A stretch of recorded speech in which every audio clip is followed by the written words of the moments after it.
Mango pudding ఒక్కసారి try చేయండి. Taste అయితే చాలా బాగుంది. నోట్లో వేసుకుంటే వెన్నలా కరిగిపోతుంది. సో ఇదొక డెజర్ట్ అన్నమాట. సో మనం ఇంట్లోనే హ్యాపీగా చేసుకోవచ్చు. చాలా సింపుల్ గా టేస్ట్ అయితే సూపర్ గా ఉంది. సో 2 మ్యాంగోస్ తీసుకొని అందులోనే తగినంత షుగర్ వేసి బాగా మిక్సీ వేసుకొని అందులోనే మిల్క్ కూడా వేసుకొని మళ్ళీ ఒకసారి మిక్సీ పట్టుకోవాలి. ఇంకో బౌల్ తీసుకొని మిల్క్ తీసుకొని 2 టీ స్పూన్స్ కార్న్ ఫ్లోర్ వేసి బాగా మిక్స్ చేయాలి. ఇప్పుడు ప్యాన్ పెట్టి మ్యాంగో జ్యూస్ మొత్తం వేసి బాగా కలిపి అది మిక్స్ అయిన తర్వాత ఆల్రెడీ మన కార్న్ ఫ్లోర్ మిక్స్ ఉంది కదా, అది కూడా వేసేసి మనకి థిక్ పేస్ట్ లాగా వస్తుంది అనమాట. థిక్ గా ఉంటుంది. సో ఆ టైంలో మనం పక్కన పెట్టుకోవాలి. ఇప్పుడు ఇంకో బౌల్ తీసుకొని షుగర్ వేసి కొంచెం వాటర్ వేసి ఇది క్యారమిల్ లాగా చేసుకొని మనం ఏ బౌల్ అయితే ప్రిపేర్ చేసుకుంటామో ఆ బౌల్లో క్యారమిల్ వేసుకోవాలి. సో ఈ పేస్ట్ మొత్తం వేసుకునేసి మొత్తం ఒకసారి బాగా ట్యాప్ చేసుకొని ఒక 3 అవర్స్ అలా ఫ్రిడ్జ్ లో పెట్టుకోండి. తర్వాత తీసి కూల్ గా సర్వ్ చేసుకోండి. సూపర్ డెజర్ట్ అయితే రెడీ అయిపోయింది.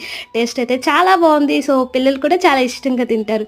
మీకు ఈ వీడియో నచ్చితే లైక్ చేసి షేర్ చేసి సబ్స్క్రైబ్ చేసుకోండి. మర్చిపోకుండా కామెంట్ చేయండి. Thanks for watching.